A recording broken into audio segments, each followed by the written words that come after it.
Hello, I'm Dean McKnight, and welcome to another edition of Taking Back Our Neighborhoods, an outreach program of Operation Our Town. And today, what a terrific subject. We're going to talk about emergency response. We hear about this all the time. Actually, what we hear about is the emergency. We don't hear about all the planning and all the effort that it takes to be ready for those things so that the emergency becomes less of an emergency and more of just a fact that we're using the resources we have in our community. We're joined this morning by two very good people. Randy Feathers, Operation Our Town board member. Randy, good morning. Good morning. And tell us a little about yourself, Randy. Well, I'm a board member for Operation Our Town. I had 33 years in law enforcement prior to my board member title.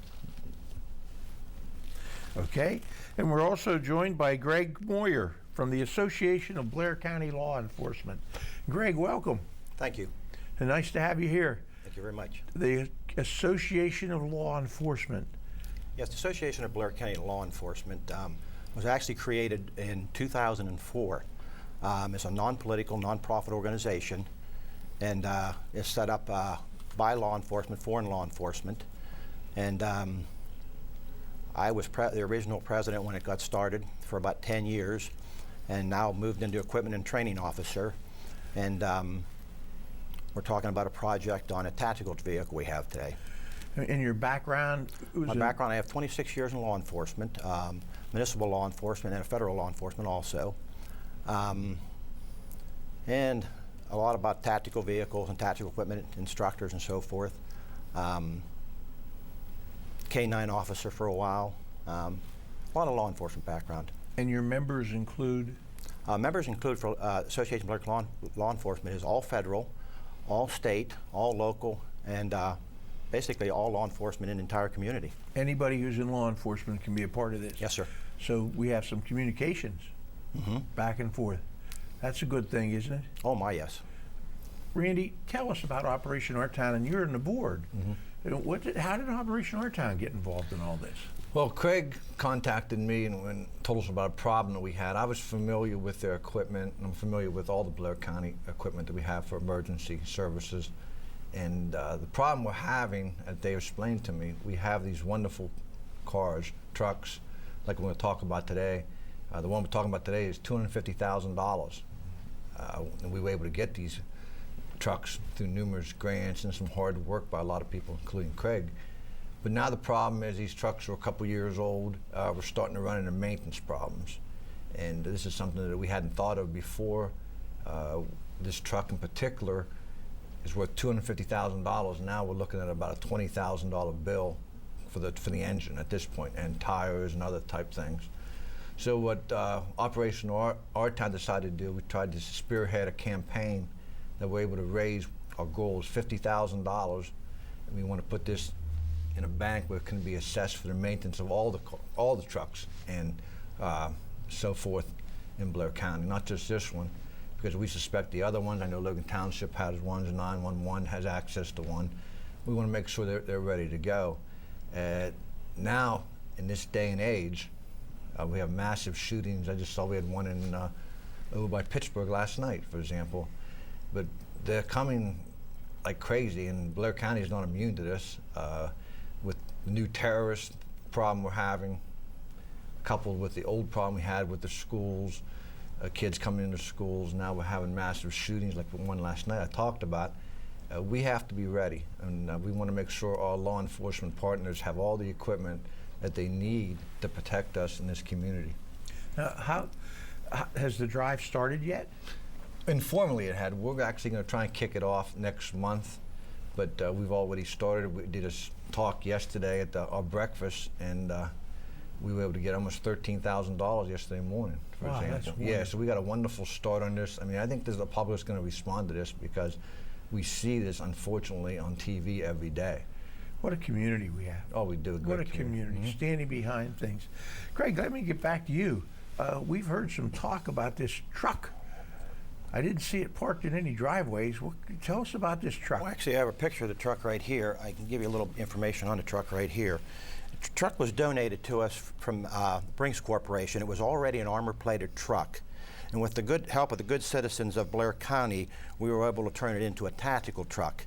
It was painted with a special type of paint to keep noise down for bullet resistance. The windows are double-plated, bulletproof resistant glass. It has a 6-ton winch on it to actually pull things out of the way.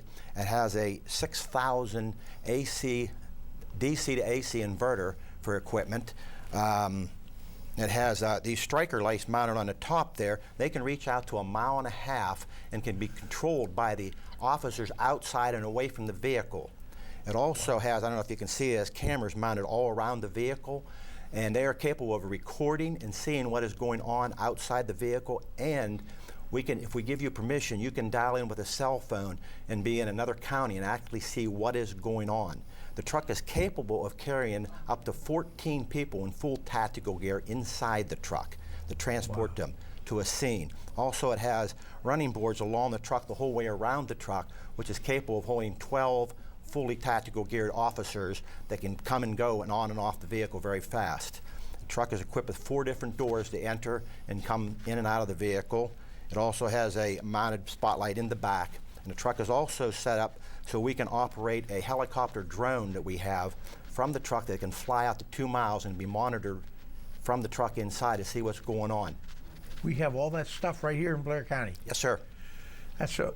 Now, this is just idle curiosity, but I see the back tire has shielding on it. What happens to the tires? Are they like bulletproof or something? Well, the tires they're dual tires in the back. The reason it had the shielding on to protect the officers getting on and off, so they wouldn't get caught in actually sight the tire. So the tires will withstand a bullet? Well, the tires are actually standard tires now. They could actually be filled with calcium to keep the tires from going flat if need be. That's amazing. I tell you, you know, folks, some of the things we have in this community are so unbelievable, and we don't even know about them because, thank goodness, we don't use them that often. But when we use them, we need them. Oh, very valuable tool. And this was $250,000. I'm sure, I would suspect that the truck itself originally cost more than that. When the armor company bought it, when the delivery company bought it. Well, we had it estimated, and right now it's worth starting out without having anything done to it, $250,000. Wow, that's and how many miles do you put? How do you measure the use of a truck like that?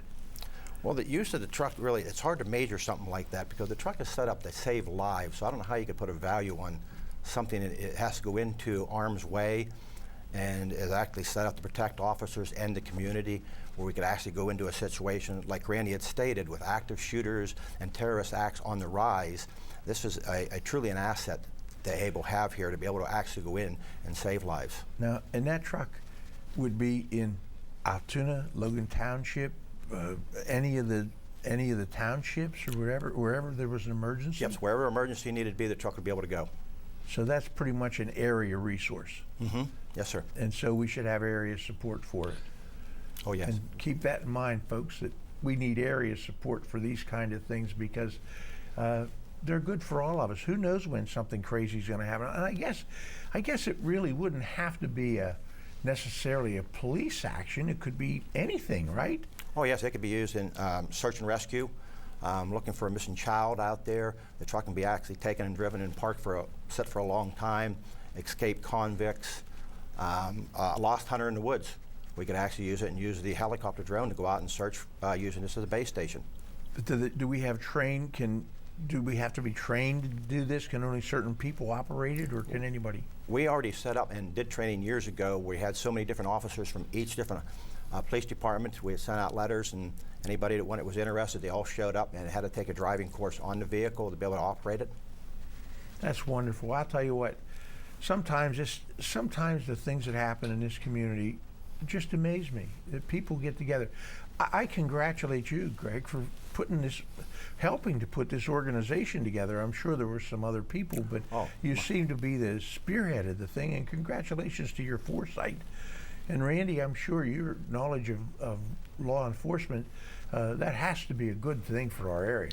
It is. Just a couple points I want to make about it. We use these type of trucks for entries and drug entries. We use them for, unfortunately, active shootings. And active shootings training has really changed over the years. We're going to have some other professionals here today. We're talking a bit more in depth about this, but I mean, the old days, we were taught an active shooter just to get there and secure the scene and wait for everybody to get there, then we go in. That's not the way you do it anymore, because lives are at stake. Time's at stake, seconds are at stake, because if you have an active shooter, he could be shooting people left and right, and we have to get there and go right to him, put him down, or people are going to be killed by the second. So Yeah. that's why we have to have our equipment ready. You did ask where it was being maintained. We keep that a secret for obvious reasons. Oh, yes. But it is very accessible to all the police departments in Blair County. Folks, we're going to be back in just a minute or two, and we're going to talk about preparation in your neighborhood. And this is something that we need to pay attention to. Sometimes we think that we're immune from this kind of thing. Like, well, it can't happen here, it can't happen there. But then we read about a story where somebody in one of these little towns, Shellsburg or something, and somebody got shot. And you say, now how could that happen? Everybody knows everybody. So I'd like you to stay tuned for just a couple minutes, and we're going to talk about how you need to prepare yourself and what you can expect from the emergency response people. Like, don't get in our way, right? We don't need your help. We'll take care of everything. So stay tuned. We'll be back in just a minute. For 10 years, Operation Our Town has fought drug abuse and crime by supporting prevention programs, treatment programs, and law enforcement. Help us celebrate our 10th anniversary by making a donation or by volunteering. With the help of community members like you, we can take back our neighborhoods. Go to OperationOurTown.org now. Keep it safe, keep it going, and kids, remember, Welcome back. Randy and I are joined now by our sheriff, Mitch Cooper. Mitch is such a famous individual that he doesn't need any introduction, so he'll get none. Mitch, tell us a little bit about yourself. Well, good morning, Dean. Thank you very much. It's my pleasure to be here this morning with you and Randy. I have been in law enforcement for more than 40 years. I was with the United States Air Force for 5 years in security police service. When I returned home to Blair County, I spent 30 years as a municipal police officer in Bellwood Borough in the city of Altoona, and I was fortunate enough to be elected sheriff in 2009. So I've had a very rewarding career both in the military and here in Blair County. Mitch, I'm going to tell you this. Unabashedly, I'm a fan of yours.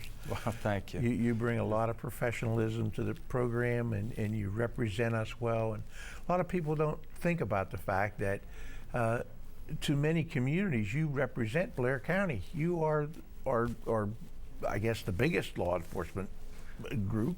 Well, you're very kind. I appreciate that. But I'm a team member. I'm part of the team, of everybody who is here today. I'm sure of that. I'm sure of that. Randy, we were talking a minute ago, and I hate to get off the subject for just a second about response. And tell me about who pays for that truck? Does the taxpayers buy that truck? No. Operation Our Town and other groups like ABLE understand the problems that different municipalities, the county of Blair have. They are very supportive of us, but at the same time, they don't have the funds to support something like this. So this is privately funded money. There's no county money coming in here, no municipality coming in. No taxpayer money. No taxpayer money. That's fantastic. As a taxpayer, I love to hear that. And it's even nicer to know it goes for something so necessary and something that we need. Mitch, tell me about preparation. I mean, I don't think about emergencies. I just get up in the morning and, start the car and life goes on. But you guys are worried about what I should be worried about.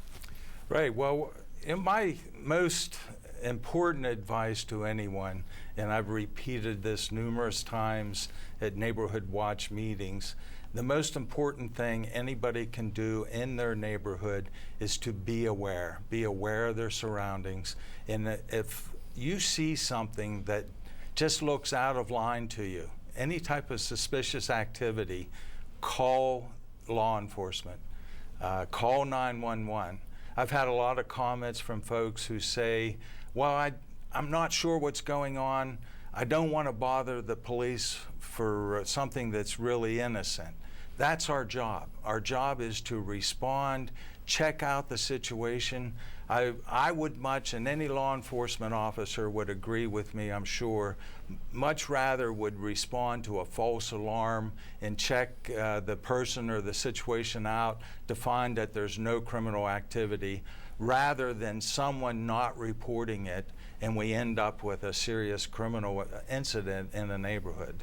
Mitch, we had a representative from Johnstown here, and he asked us what was the most successful part of Operation Our Town, and from my view, the most successful part was the push out the pusher hotline. That's People right. could call and report things, and the police department is much different than that. If you see something, you need to do something about it. And what are the, and you're saying that if it's a false alarm, that's no problem, right? That's right. If a person, Dean, you know your neighborhood much better than I know your neighborhood. Any individual who has been residing in a particular neighborhood anywhere in this county knows when something's out of place. And if they see something like the shooting that occurred over in Wilkinsburg, it's my understanding there was some suspicious cars that were in that neighborhood. Those are the type of things that should be reported to the police so they can respond to check that out. If you see a car that's hanging around the neighborhood or parked in the neighborhood, report that. If you see somebody who's suspiciously walking through the neighborhood, I'm not just saying, taking a stroll, but if someone's hanging out in the neighborhood that just doesn't seem right to you, report it. Have the police check the person out, and they'll be on their way if there's nothing to it. Randy, I have to tell you a personal story. My brother Dwayne was a city policeman, and so I was pretty familiar with who the policemen were and what they were doing. My mother-in-law lived across the street from a motorcycle shop where they sold motorcycles. As I was getting ready to go to bed, I happened to look out the window, and I saw these two figures getting out of their car and walking across the street, and kind of, they just looked suspicious, okay? So I called the police, and a couple minutes later the police car came, and I was still standing in the window watching these two guys, and I was able to tell the policeman where these guys were. Now the part that really amazed me was there was, I don't remember whether it was a rookie or a ride-along or what it was, but there was a second person in the police car. And this person got out and was standing somewhere near one of the corners or something, and I saw this other, the bad guy coming up around the car. And I was able to say on the phone, tell that new guy to watch out, because I mean, it's almost like you say, that can't happen. But I just stood in the window and watched this thing happen. Well, that's a great example of helping the police out. And they did arrest him, and they, in fact, were going to rob the motorcycle place. And I felt good about that. And my brother took credit for it. I'm just kidding. Tell me about my house. What should I be concerned besides just looking around? What about inside my house? Well, again, make sure your house is secure. A lot of folks, when I was growing up, the saying was you could leave your doors unlocked and come back and there would be no problem. We don't live in that day any longer, unfortunately. Make sure your residence is secure. When you leave, if you're away for extended periods of time, make sure you let the police know. Make sure somebody is watching out for your residents. Make sure mail and newspapers aren't gathering on your front porch. And God forbid there should be a serious incident that occurs in your neighborhood. Listen to the police. Listen to their directions. If they ask you to evacuate from your home, they are doing that just for your protection. And that's where this vehicle can become so important, is that the officers who are responding to a dangerous, hostile situation can use that vehicle to extract citizens from the immediate area in a safe manner. Just a couple weeks ago, I was out in Roaring Spring with the state police, the Roaring Spring Police Department, sheriff's deputies, and a number of other police agencies in the southern end of the county. An individual who was obviously disturbed had thrown some firebombs at the Roaring Spring Police Department, and when officers approached his residence to serve a warrant on him, he began to shoot a bow and arrow. He shot arrows at the police officers.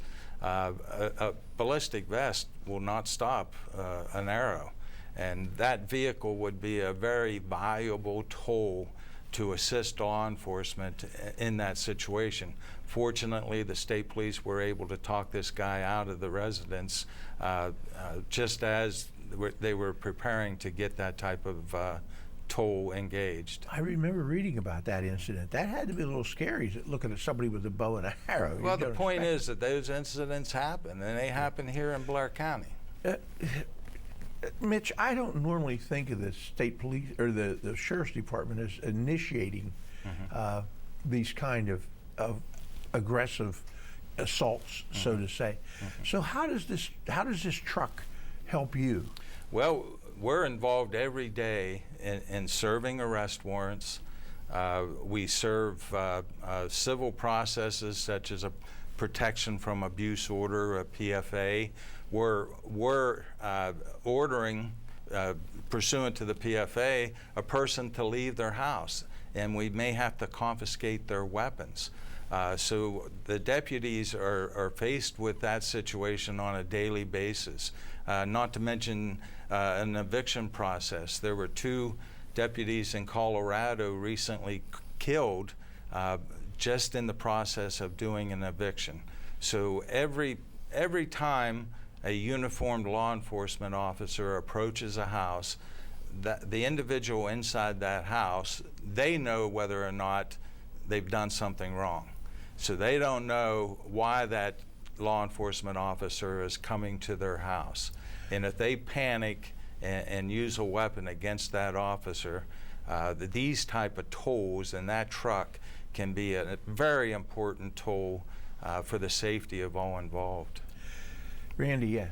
Yeah, I wanted to add that Sheriff Cooper is also in charge of probably one of the most important buildings we have in Blair County, and that's the courthouse. I didn't think about that. And he's done a wonderful job with security out there. Listen again, folks. Tell us that again, Randy. Well, Sheriff Cooper and his men are responsible for the safety of the Blair County Courthouse, and we've had a number of incidents out there, people calling in with bomb threats, and it's a very emotional building at times. A lot of stuff happens at that courthouse, and Mitch has done a wonderful job really getting that place under secure. Would that include the jail also? I'm not in charge of the jail. We have a warden. For protection or? We work closely. You know, we transport prisoners from the jail. But Randy is right, and I thank you for bringing that up. But each year, in addition to the staff that works at the courthouse, which exceeds 300 people, there's 300,000 visitors to the courthouse every year. And when they come through that front entrance, there are several hundred items confiscated that potentially could be used as a weapon inside that courthouse. I hope, ladies and gentlemen, that you're listening to what Mitch and Randy are saying. You know, my law enforcement has my undying respect.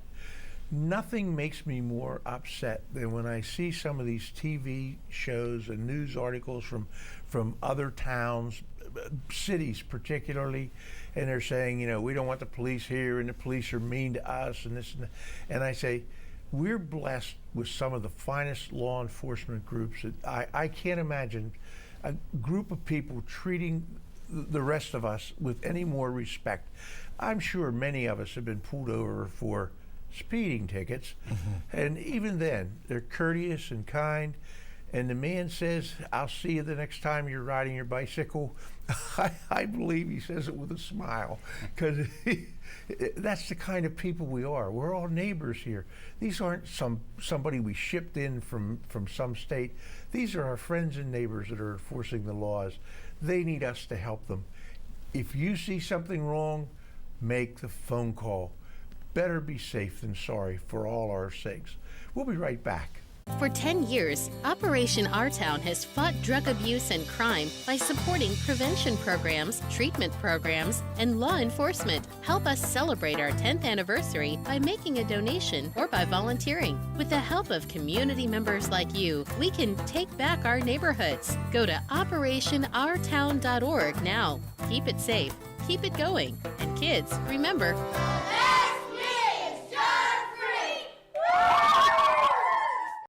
welcome back. We've been talking about emergency responses in our neighborhoods, and perhaps one of the most important neighborhoods in our community is the community of the campus, our Altoona Penn State campus. And we're being joined now by Christopher Cohn, who's from the University Penn State, and we're also joined by Mark Taylor, who's with the 911 response unit. And I'm going to start with Chris, who's such a humble guy. When I asked him what his job was at the university, he said, I'm just one of the guys that work there. And then I find out he's the chief. He's the chief. And not only is he humble, he was honest. When I asked him if he could change some of my grades on my old cards, he said he didn't have that much ink to change those grades. Chris, welcome. Thank you. Thank you for having me. Tell us a little bit about yourself and what you do. Well, I've been serving in Blair County law enforcement for more than 34 years. Currently, I'm with the University Police at Penn State Altoona, and just like the rest of the county, it's a wonderful place to live and work, and I'm just proud to serve. Well, thank you. We don't often think about the university because things are pretty calm there, but maybe that's because you're there. And now we have Mark Taylor. Mark, tell us a little bit about yourself, what you do. I'm the Director of Public Safety here in Blair County, responsible for emergency management and 911 operations. Essentially been involved in emergency services for about 40 years, 5 here with Blair County. We have a lot of experience in these positions, don't we? Yes. I mean, We don't look it, though. all across the board. Look young. They do look young. Of course, they're sitting beside me. They should look young. Tell me, I've always wondered, how many people does it take to handle all those 911 calls in Blair County? With our admin staff, including telecommunication, our supervisor, we're about 40 people now. 40 people. Yes. And I'll tell you, that has to be one of the most exciting jobs. Congratulations. I want to ask you more about that in a minute, but we've been talking about the truck. Why would the university need a truck, Chris? Well, just like any other portion of our community, Blair County has a lot of diversity. Bad things happen to good people. Oftentimes, we don't know when or where disaster's going to strike. So just like any other portion of our community, Penn State Altoona has to be prepared. We hope for the best and train for the worst. That makes sense, because with all these students, and many of them new to the area, and you don't know them and they don't know you, and they could be anybody or have any problems. You just don't know. You don't know. Do we have how many students actually live on the campus of Penn State Altoona? I would guess that to be somewhere around 1,000. In the old days, a lot of folks remember the Altoona College as an undergraduate center. Right. And back, you don't have to go that many years ago when there were 20 to 2,500 students.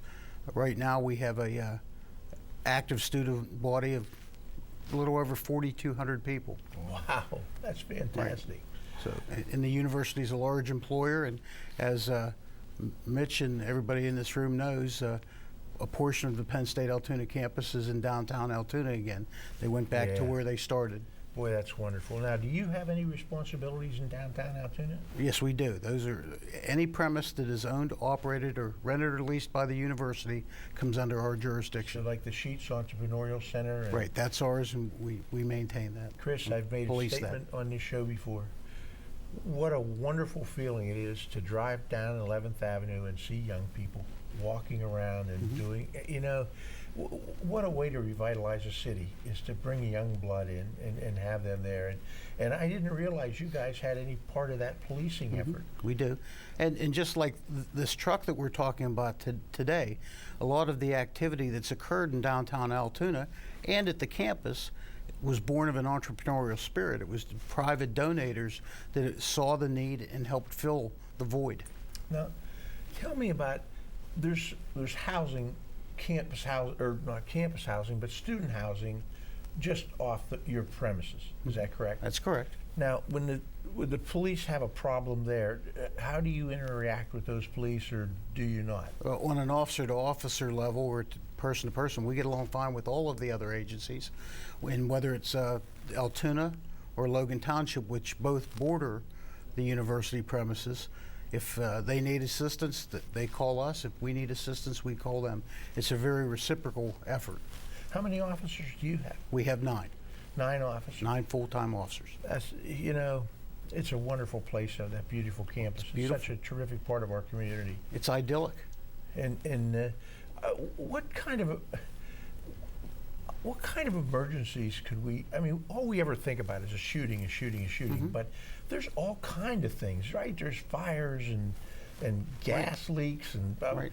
Are you prepared for all that stuff? Do you have to be prepared? I'd like to think we are. We certainly train, and we have lines of communication open with other agencies and with the Emergency Communications Center, and we do drills occasionally. And we try to hope for the best and prepare for the worst. That's fantastic. You guys are doing a terrific job over there. Thank you. And that, Lori and that whole university, we're so proud to have them part of the community. And now, like I said, moving facilities into that downtown area. I lived in State College for a while, and I realized what having a student population in an area can do for grocery stores and little boutiques and things like that. It could rebuild the downtown if it's handled properly. So thank you, Chris. It's a pleasure meeting you. Thank you. You're doing a good job over there, Chief. I hope so. Chief, I like that. Okay, let's talk a little bit about 911. Wow. I'm mesmerized when I see these shows on television and I see these people picking up the phone and is that what it's? Tell me what it's like on a daily basis. Everything starts with 911. When you're having your worst day, you're going to pick up the phone and call us. And we've got a super staff that are trained to all the latest techniques in dispatching. And it's their responsibility, number one, to get you the help you need. When that help's responding, and after they get there, their second biggest priority, along with getting the people help, is the protection and safety of the officers. Communications on the radio and making sure that everybody knows exactly what's going on, particularly when we talk about situations like we've been mentioning here with active shooters and things that the police are going into where they need to know exactly what's happening. That's true. So, and your people were trained to handle that and reacted. And it's a pleasure to meet you. We always take 911 for granted, folks, but it's a real live thing that's everyday part of our lives. And I'm sure there's exciting things that happen. Now, tell me, if you got a call, would you be the person to say, hey, you're going to need a truck for this, or you're going to need this? I would be the one that authorizes it. The request for our comm truck, I take it that's what you're speaking for? Yeah. Yeah, that would come through the 911 center to one of our supervisors, and I would approve it. Okay. So now, like the police officer would request it, or the person would request it? The police officer would request it. Yeah. And then it would be part of the thing. Tell me how you relate to the fire. How do you coordinate between the fire? It seems like every time there's something bad happens, we have both the police and the fire departments there. Yeah, multi-jurisdictional responsibilities. Police, fire, EMS, sheriff, whoever is involved in that incident. That's one of the advantages of the command truck, is we can roll it out and set it up to where all the agencies can work together. That's true. Is this the only kind of vehicle that you guys have available? Yeah, this was made possible through a grant. We're very fortunate to house it here in Blair County. It's a large communication truck. Essentially, it's a dispatch center on wheels. We have computer, phone, radio, cameras, video. We have all the capabilities in there that officers on the scene would need for their operations. Now, we heard Mitch and Randy earlier say that if you see something suspicious, you should call the police department. From personal experience, I will tell you that once I was driving down 11th Avenue just after they opened the Heritage Park, and I saw some kids, and I thought they were doing acts of vandalism. And I tried to call City Hall, and there was no answer. If I would have called 911, would I have been inappropriate to do that? Absolutely. I mean, we take a lot of false calls, but usually with good intention. I mean, we all the push-out to pusher calls come into 911 center, but more and is more. that right? Yes, yes. Okay. More and more, I think situation awareness is what prevents a lot of these major events from happening. Studies show that if somebody would have listened to somebody, an email, a text, or phone call, and left somebody, police officer, 911 know, a lot of these things could have been prevented. So, folks, let me repeat again what Mark just said. If you see something happening and you don't have the availability of a police department for whatever reason, don't hesitate to call 911, because they're going to appreciate what you're trying to do, and they're not going to say, well, don't waste my time. They're going to work with you to make sure that situation doesn't become an emergency. And I will tell you, for one, I was very, very hesitant to call 911 unless I actually saw a car run into a pole or something, because I don't think I could identify what that was. So what we're saying to you is, trust 911 to be the judge of whether it's a true emergency or not, and don't call them if your dog is sick. That's not going to help, is it? No. And don't call them if your neighbor's making too much noise. But if you really think there's something going on, you need to call them. What a pleasure it's been talking to you two guys. Chris, is there anything else you'd like to tell us about Penn State? No, we're pretty much in line with the other areas. If you see something, say something. If you see something that doesn't look right to you, call us, let us know what you're seeing. We'll take a look. If it turns out to be nothing, that's wonderful. That's terrific. Mark, Randy, yes, you have. Just let me add, these two gentlemen, professionals, are a good example of the cooperation the Blair County law enforcement has. I mean, I've dealt with Mark a lot of times, drug raids and with the truck, and push out the pusher. Chris, I worked with for 30-some years. I mean, this is an example of what goes on a daily basis. Chris talked about the trainings that they do, that they actually go through samples of what could happen, and they train for these things. And with Sheriff Cooper and the state police and the Altoona police, we all work together, and that's what makes us special here in Blair County. That's terrific. Ladies and gentlemen, we're going to be back in just a minute with all of our guests, and we're going to talk about some really interesting things. Please stay with us. We'll be right back. For 10 years, Operation Our Town has fought drug abuse and crime by supporting prevention programs, treatment programs, and law enforcement. Help us celebrate our 10th anniversary by making a donation or by volunteering. With the help of community members like you, we can take back our neighborhoods. Go to OperationOurTown.org now. Keep it safe. Keep it going. And kids, remember,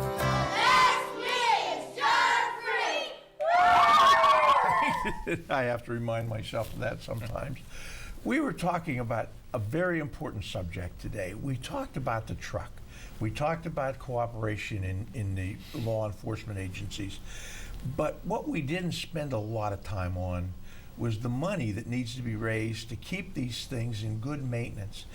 Randy, talk to us a little bit about that. Well, we're going to kick off a fundraiser next month with a press conference, and we're hoping to tap into, as usual, the community. They've always been good to us, but also we're looking to some of the important stakeholders in Blair County, such as the school districts. I think we have a couple school districts, and I've had the brief opportunity to talk to superintendents about this. I'd like to get to some of the board members for the school districts to help us, get this truck together. I don't want, like we talked before, everybody has problems, especially right now with the budget and school districts. We understand that. That's why we're not going to one specific school district like Altoona here and say we need $10,000, we need $20,000. We'd like everybody to help out a little bit, and I think we'll be able to get that $50,000. Like I said the other day, we were able to get $13,000 rather quickly from the beginning. And we're hoping to do that. The university's another one. the hospitals we have here. These are the type of places that we've seen around the country where the shootings do happen. And Randy, we've been so fortunate here. And I'm not sure that part of that isn't because the people who would commit these crimes know that we're prepared. I mean, if I know you have a tank that you can bring up, I sure am not going to walk out the front door with my .22 pistol and say, you know, let's fight it out. So just the fact that the people know it's there is good for law enforcement. And the fact that everybody can help. We've said it before, and I'm going to say it again, folks. $5 in a check or 5 minutes of your time is really what makes this community the place it is. Right.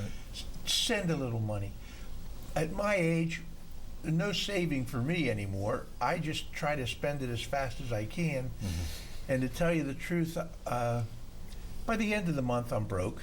So it works out all right. In fact, we were talking about reporting suspicious cars. I reported a suspicious car once in my driveway. It turned out to be a bill collector waiting for me to leave.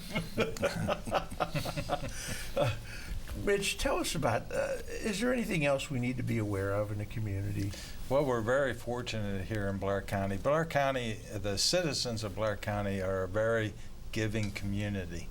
And the law enforcement and the support agencies in Blair County have a tremendous relationship. All of us are from different agencies. I go back to the days that Randy was very instrumental in starting the drug task force here in Blair County. I'm starting to see that concept that Randy laid for this community with the training for responding to active shooter situations. All agencies have joined in to both organize training, provide tools for the training. We have all contributed officers to become instructors, so we're all on the same page. God forbid that it's needed.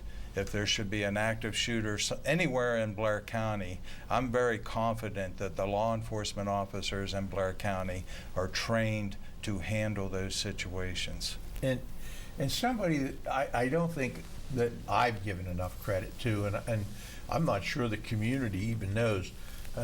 Greg, Able Group.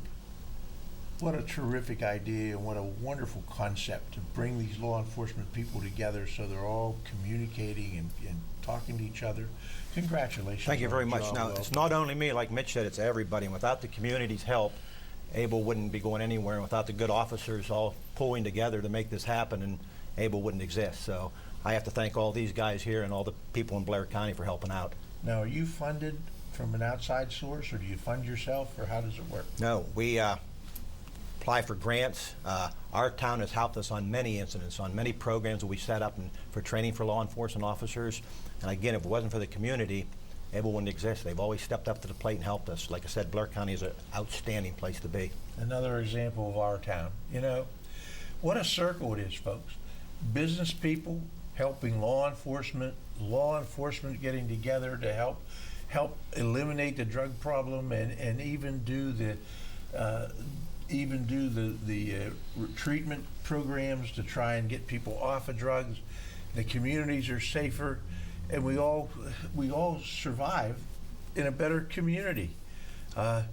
Let's talk about 911 again for a minute, because that's just an area that fascinates me so much. How many phones are at 911? We normally have between 8 and 10 positions operating all the time, and the dispatchers are disseminated between fire, EMS, county police, the sheriff's department. Mark, it's just, and how much training do these people have to have training? The initial training is about 6 months. Wow. They go on board a little sooner than that and go into what's called a coaching phase, where we monitor them and support them until they get familiar with all the procedures. But it's ever changing. So yeah, each call you take is different, and it has to be handled accordingly. So We have some really good people who pay attention to this program. Is there anything they can do to help you? just keep supporting Operation Our Town. pick up the newspaper and see the lives that are being saved because of the drug busts and the different things that are going on. That helps everybody. That's kind of the theme that runs through this all, isn't it? That Operation Our Town was able to help as a resource to bring it all together. I mean, I'm sure I was in business many years, and I know a lot of good ideas died because of lack of funding. And I'm sure everybody in law enforcement at one time or another said, gee, I wish I had better communications with so-and-so, or I wish this would happen. And suddenly an organization comes by that can help fund these things to get started and put them together. And I don't know about everybody, but I certainly feel safer, and I feel safer because of you guys. And I lived in State College for a while, and I know the kind of problems that this big student base can create, and we don't seem to have those kind of problems here. Chris, congratulations on that. They got that thing that St. Patrick's, what is it called in State Patty's Day? Where they, you know, they make like 150 arrests for, you know, I don't think we have that here, do we? Well, let me say this to you. 98% of our students are excellent people, and they're here to get an education. And that same thing is true down at University Park. It's just a bigger group, but the same thing's true. Very few of our students are looking to do anything other than have an education. Sometimes young people make poor decisions, and that's what we tend to read and hear about, but most of the students are good people. The other thing I would say to you, Dean, is that whether you're talking about police, fire, ambulance, or communications personnel, we're all employed by our respective agencies to be guardians of the community. And our job is to save lives, keep lives safe, keep properties intact, and to be a service to the community. And oftentimes, coming together like that, we may not have the resources we need. This truck that we're talking about today and the fundraising effort that's going on is one way that people can give back as well, and not rely on the federal government to pick up the tab. So you could, when you send in your contribution for this truck, you could be sending in a contribution to save a police officer's life. Or any member of the community. Or any member of the community. You're absolutely Your own life, yes. maybe. That's right. What's that? It might be your own life. Yeah, it might be your own life. You know, like I said, we've got a terrific community, and we've pulling together, and good things are happening, and I wanted to see them continue like that, and I think they will continue like that. Randy, is there anything else you'd like to add? Just to continue on that, you know, my work in law enforcement was statewide, so I had the opportunity to work all around the state, and I'm proud to say I'm from Blair County, and I used to tell all the other cops, and I wasn't kidding, the best cops come from Blair County, and we see that time and time again. And just like sometimes you get good linemen from Pittsburgh, or quarterbacks from Pittsburgh, you get good cops from Blair County. Yeah, and you know, I mean, I don't know how to express it. The gratitude that we should have for people that put their life on the line. And I remember there was a time several years ago when both my brothers were police officers, and somebody asked me why I wasn't a police officer, and I told them I had to get a job. Oh, that's bad. There's 5 guys around me with the ability to carry guns, and I make a policeman joke. Not too smart. But, you know, we had our picture taken together because I was afraid that something might happen to one of those 2 guys. And now we have again this thing about shooting policemen and doing this and doing that. And such a senseless act. I don't know what it proves, and anything we can do to protect our police officers, anything we can do to make their life safer, we need to do that, and to show our appreciation. Mitch, do your guys get respect when they go out?